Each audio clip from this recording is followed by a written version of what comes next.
नमस्कार, मैं हूं शिवानी। बिहारी न्यूज में आपका स्वागत है। आज है 17 अक्टूबर, दिन गुरुवार। खबरों की ओर बढ़ने से पहले एक नजर सुर्खियों पर। बिहार सरकार का कर्मचारियों के लिए तोहफा, दिवाली से पहले वेतन की खुशखबरी। सरकारी कर्मचारियों को जल्द मिलेगा वेतन।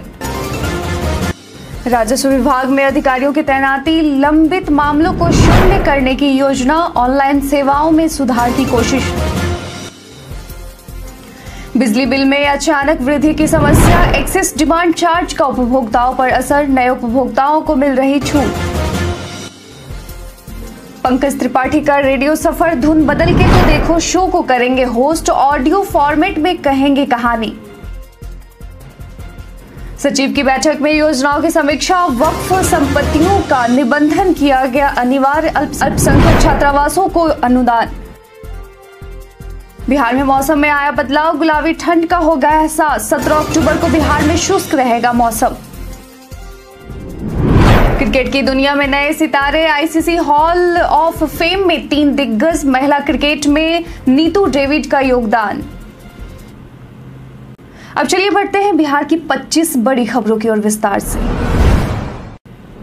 Power grid corporation of India limited PGCIL ने ट्रेनी इंजीनियर यानी इलेक्ट्रिकल के 47 पदों पर भर्ती का नोटिफिकेशन जारी किया है। आवेदन करने की अंतिम तिथि 6 नवंबर 2024 है, जबकि ऑनलाइन आवेदन प्रक्रिया बीते दिन 16 अक्टूबर से शुरू हो चुकी है। रिक्तियों में 21 पद अनारक्षित, 4 ईडब्ल्यूएस, 12 ओबीसी, एनसीएल और 7 एससी के लिए निर्धारित है। उम्मीदवारों के पास किसी मान्यता प्राप्त संस्थान से इलेक्ट्रॉनिक्स में बीई या बीटेक या बीएससी की डिग्री होनी चाहिए, जिसमें न्यूनतम 60% अंक आवश्यक है, जिसके लिए अधिकतम आयु सीमा 28 वर्ष है, लेकिन आरक्षित वर्ग के लिए छूट उपलब्ध है। आवेदन के लिए वेबसाइट www.powergrid.in या EN या job-opportunities पर जाना होगा। आवेदन पत्र में किसी प्रकार की गड़बड़ी से बचने के लिए नोटिफिकेशन ध्यान से पढ़ने की सलाह दी गई है। सभी आवश्यक दस्तावेजों का सही विवरण भरकर अंतिम रूप से सबमिट करें।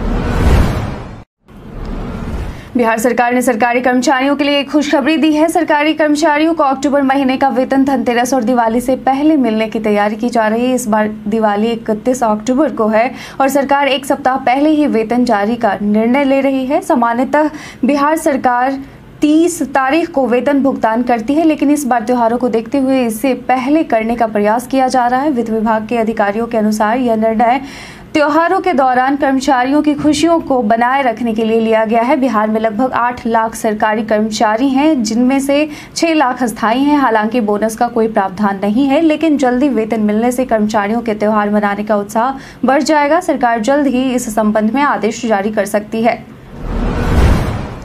राजस्व एवं भूमि सुधार विभाग ने म्यूटेशन और परिमार्जन के लंबित मामलों को हल करने के लिए विशेष कदम उठाने का निर्णय लिया है। मंत्री डॉक्टर दिलीप कुमार जायसवाल ने निर्देश दिया है कि उन अंचलों में राजस्व अधिकारियों की तैनाती की जाए जहां ये मामले अधिक हैं। अगले 3 महीनों में सभी ऑनलाइन सेवाओं में लंबित मामलों को शून्य करने का लक्ष्य रखा गया है। हाल ही में अंचल अधिकारियों की बैठक में पटना सदर अंचल को 4 अंचलों में विभाजित करने पर भी चर्चा हुई। मंत्री ने अधिकारियों को निर्देश दिया कि भ्रष्टाचार के आरोप में कार्रवाई का सामना करने वाले कर्मचारियों की सूची बनाई जाए। इसके अलावा राजस्व कर्मचारियों के लिए प्रशिक्षण बैच का आयोजन किया जाएगा ताकि ऑनलाइन सेवाओं की गुणवत्ता में सुधार हो सके। वहीं राजस्व विभाग का कॉल सेंटर सुबह 6 बजे से रात 10 बजे तक संचालित होगा, जिसमें 8 कर्मियों की तैनाती की जाएगी। बिहार में उद्योग को बढ़ावा देने के लिए विकास आयुक्त की अध्यक्षता में एक महत्वपूर्ण बैठक हुई, जिसमें 62 नई इकाइयों को उद्योग लगाने की हरी झंडी दी गई है। इन इकाइयों में कुल 2347.47 करोड़ रुपए का निवेश करने की सहमति प्रदान की गई है। वित्तीय वर्ष 2024-25 में अब तक 243 इकाइयों को 4646.57 करोड़ की स्टेज 1 स्वीकृति मिल गई है। प्रमुख कंपनियों जैसे जेके सीमेंट, ब्रिटेनिया और पटेल एग्री के नए संयंत्र स्थापित किए जाएंगे। बैठक में उद्योग सचिव और अन्य उच्च अधिकारियों ने भाग लिया, जो बिहार के औद्योगिक विकास को गति देने के लिए प्रतिबद्ध है। बिहार शिक्षा विभाग ने विश्वविद्यालयों से वित्तीय शक्तियों और प्रशासनिक दायित्वों से संबंधित जानकारी मांगना शुरू किया है। विभाग ने विश्वविद्यालयों की अकादमिक और प्रशासनिक गतिविधियों पर नजर रखने के लिए एक नया ब्लूप्रिंट तैयार किया है। सचिव वैद्यनाथ यादव ने सभी पारंपरिक विश्वविद्यालयों के कुलपतियों को हर महीने सीधी बैठक करने का निर्देश दिया है, जो प्रत्येक माह के तीसरे शुक्रवार को आयोजित होगी। इन बैठकों में बजट आवंटन, छात्र शिकायत निवारण और परीक्षाओं जैसे महत्वपूर्ण मुद्दों पर चर्चा की जाएगी। शिक्षा विभाग ने सूचनाओं में देरी या अस्पष्टता को बर्दाश्त न करने का सख्त रुख अपनाया है, जिससे विश्वविद्यालयों में पारदर्शिता और प्रभावशीलता को बढ़ावा मिलेगा। युवाओं के लिए सुनहरा अवसर है। नवादा के गवर्नमेंट ITI में बिहार के श्रम संसाधन विभाग द्वारा नियोजन सह व्यवसायिक मार्गदर्शन मेला के तहत 1 दिवसीय जॉब कैंप का आयोजन किया जा रहा है। इस मेले का आयोजन 18 अक्टूबर को गवर्नमेंट ITI नवादा में किया जाएगा। यह मेला सुबह 10 बजे से शाम 4 बजे तक चलेगा, जिसमें राज्य के सभी जिलों के मैट्रिक समकक्ष एवं उच्चतर डिग्री प्राप्त अभ्यर्थी भाग ले सकते हैं। IPRD ने इसकी जानकारी X के माध्यम से दी है। रजिस्ट्रेशन के लिए आप www.ncs.gov.in पर जाकर अपना आवेदन कर सकते हैं। वहीं विशेष जानकारी के लिए आप 9719693374 पर संपर्क कर सकते हैं। बिहार में स्मार्ट मीटर को लेकर विवाद बढ़ता जा रहा है, जहां कई उपभोक्ता नए कनेक्शन लेने से परहेज कर रहे हैं। पुरानी प्रीपेड मीटर प्रणाली के उपयोगकर्ता भी अचानक बढ़े हुए बिलों से परेशान हैं, जिसमें एक्सेस डिमांड चार्ज का उल्लेख किया गया है। बिजली कंपनी ने स्पष्ट किया है कि जब उपभोक्ता अपने लोड से अधिक बिजली की खपत करते हैं तो उन्हें अतिरिक्त शुल्क और जुर्माना चुकाना पड़ता है। उदाहरण के लिए, यदि आपने 1 किलोवाट का कनेक्शन लिया है लेकिन 2 किलोवाट का उपयोग किया तो आपको 1 किलोवाट पर 80 का फिक्स्ड चार्ज देना होगा। इसके अलावा 1 किलोवाट के अतिरिक्त उपयोग पर आपको 2 गुना जुर्माना लगाया जाएगा, यानी 160 रुपए। इस प्रकार आपके बिल में कुल 240 रुपए का इजाफा हो जाएगा। कंपनी ने उपभोक्ताओं को सलाह दी है कि वे अपने लोड का ध्यान रखें। वही स्मार्ट मीटर के नए उपभोक्ताओं को पहले 6 महीने तक एक्सेस डिमांड चार्ज से छूट दी जाएगी और उन्हें SMS द्वारा लोड बढ़ने की जानकारी भी मिलेगी। बिहार के शिक्षा विभाग ने 5 जिलों के जिला शिक्षा पदाधिकारियों के खिलाफ कार्रवाई की अनुशंसा की है। बांका, जमुई, पटना, सहरसा और सिवान के DEO ने कर्मियों के वेतन और मानदेय भुगतान में लापरवाही बरती है, जबकि उन्हें बार बार निर्देश दिए गए थे। अपर सचिव संजय कुमार ने इस संबंध में पीत पत्र लिखा है। बता दें कि सितंबर माह के वेतन भुगतान की समीक्षा 8 अक्टूबर 2024 को की गई, जिसमें कुछ जिलों के कर्मियों का वेतन मानदेय भुगतान लंबित था। लिहाजा संबंधित जिला शिक्षा पदाधिकारियों को 9 अक्टूबर तक हर हाल में भुगतान करने का निर्देश दिया गया था। 15 अक्टूबर को हुई बैठक में भी यह स्थिति बनी रही, जिसके चलते इन अधिकारियों को जिम्मेदार मानकर कार्रवाई की अनुशंसा की गई है। बिहार सरकार ने बालू खनन के लिए नई नियमावली स्वीकृति की है, जिसके तहत अवैध बालू खनन के खिलाफ सख्त कदम उठाए गए हैं। अब अवैध खनन और परिवहन पर आर्थिक जुर्माना और 5 साल तक की कारावास की सजा का प्रावधान किया गया है। वहीं खान व भूतत्व मंत्री विजय कुमार सिन्हा ने बताया कि बालू घाटों की निगरानी हेलीकॉप्टर और ड्रोन के माध्यम से की जाएगी। नई नियमावली में वाहन चालकों के लिए भी राहत दी गई है। वैध चालान से 5% अधिक खनिज मात्रा पर केवल अंतर की मात्रा के लिए शुल्क लिया जाएगा। इसके अलावा जल संसाधन विभाग की अनुशंसा पर नदियों के प्रवाह में सुधार के लिए भी कदम उठाए जाएंगे।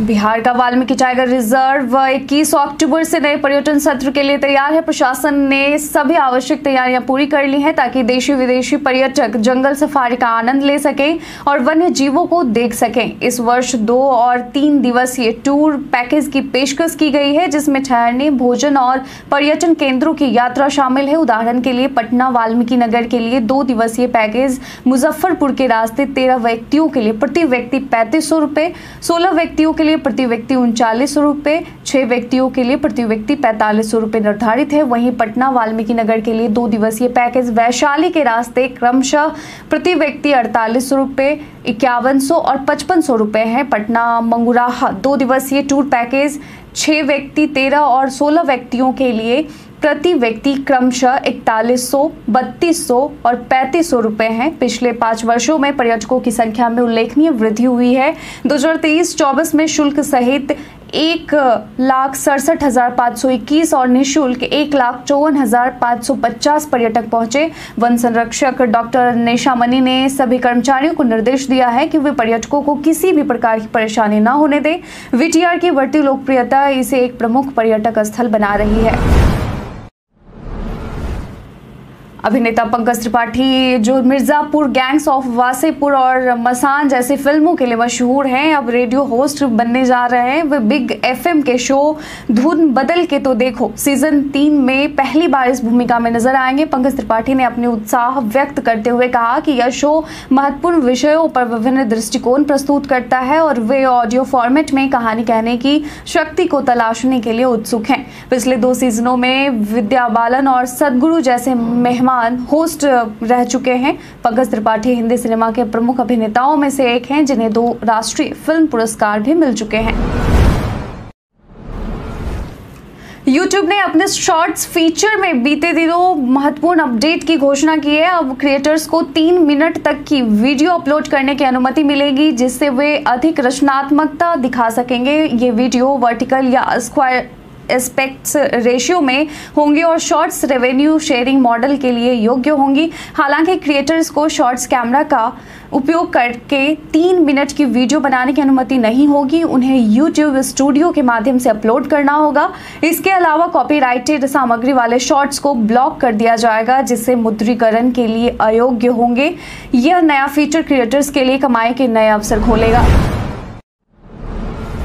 अल्पसंख्यक कल्याण विभाग ने वक्फ बोर्ड से जुड़ी संपत्तियों का निबंधन अनिवार्य कर दिया है और वक्फ विकास योजना के तहत प्रबंध समिति के गठन का निर्देश दिया है। बीते दिन सचिव मोहम्मद सोहेल की अध्यक्षता में हुई बैठक में बहुउद्देशीय भवन के निर्माण और छात्रावास योजनाओं की समीक्षा की गई।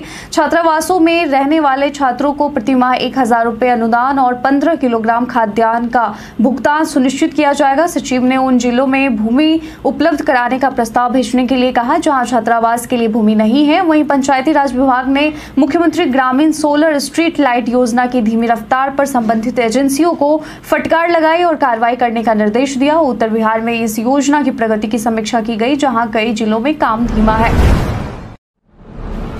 दक्षिण पश्चिमी मानसून प्रदेश में लौट चुका है। इसके साथ ही हवाओं ने दिशा बदलना शुरू कर दिया है। अब तक राज्य में दक्षिण पश्चिमी हवाओं का प्रभाव ज्यादा देखा जाता था, लेकिन मौसम के करवट बदलने के कारण अब उत्तर पश्चिमी हवाओं ने सिसकना शुरू कर दिया है। हवाओं की दिशा में बदलाव होने के कारण मौसम में भी बदलाव देखा जा रहा है, जिसके बाद बिहार वासियों को गुलाबी ठंड का एहसास होने लगा है। मौसम विभाग पटना के अनुसार 17 अक्टूबर यानी आज बिहार के अधिकतर जिले में मौसम शुष्क रहने वाला है। मौसम विभाग द्वारा आज के लिए कोई चेतावनी जारी नहीं की गई है। वहीं अधिकतर जिले में आज का अधिकतम तापमान 30 से 32 डिग्री सेल्सियस जबकि न्यूनतम तापमान 22 से 24 डिग्री सेल्सियस रहने की संभावना है।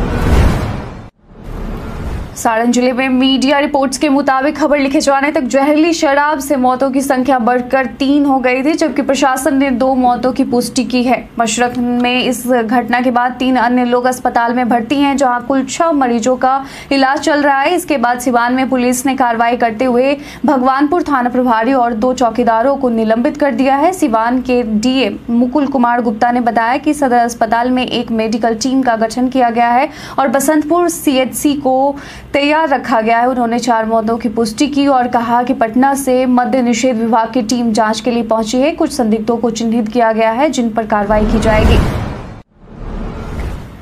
भारतीय रेल मैनुअल के अनुसार यात्री को उसी क्लास के कोच में यात्रा करनी चाहिए जिसका टिकट उसने खरीदा है। हालांकि एक विशेष प्रावधान के तहत यदि किसी यात्री की पत्नी फर्स्ट एसी में सफर कर रही है और वह अपना और अपने बेटे का सेकंड एसी में टिकट कराता है, तो उसका बेटा रात 8 बजे से सुबह 6 बजे तक अपनी मां के साथ फर्स्ट एसी में सफर कर सकता है। रेल मैनुअल के अनुसार फर्स्ट एसी के कूपे में 12 वर्ष से कम उम्र का बच्चा मां के साथ सफर कर सकता है, लेकिन इसमें शर्त यह है कि कूपे में दोनों महिलाएं ही होनी चाहिए। नेशनल सैंपल सर्वे ऑफिस की हालिया रिपोर्ट के अनुसार बिहार में 15 से 29 साल के 31.9% युवा शिक्षा और रोजगार से वंचित हैं, जबकि राष्ट्रीय औसत 25.6 6% है। बिहार इस मामले में देश में तीसरे स्थान पर है, जबकि उत्तर प्रदेश और ओडिशा क्रमशः पहले और दूसरे स्थान पर है। विशेष रूप से किशोरियों की स्थिति देश भर में गंभीर है, जहां 56.7% युवा शिक्षा, रोजगार और प्रशिक्षण के क्षेत्र से बाहर हैं, जिसमें पुरुषों में यह आंकड़ा देश भर में 9.5% है, जबकि महिलाओं में यह प्रतिशत 44.6 है। वहीं बिहार के 15 से 24 साल के आयु वर्ग में 28.1% लोग, जिसमें 11.2% पुरुष और 47.7% महिलाएं किसी भी शिक्षा या रोजगार से जुड़े नहीं हैं। सर्वे में यह भी पाया गया है कि बिहार के 8.1% युवा सरल वाक्य पढ़ने लिखने में भी असमर्थ हैं, जिसमें 94.7% पुरुष और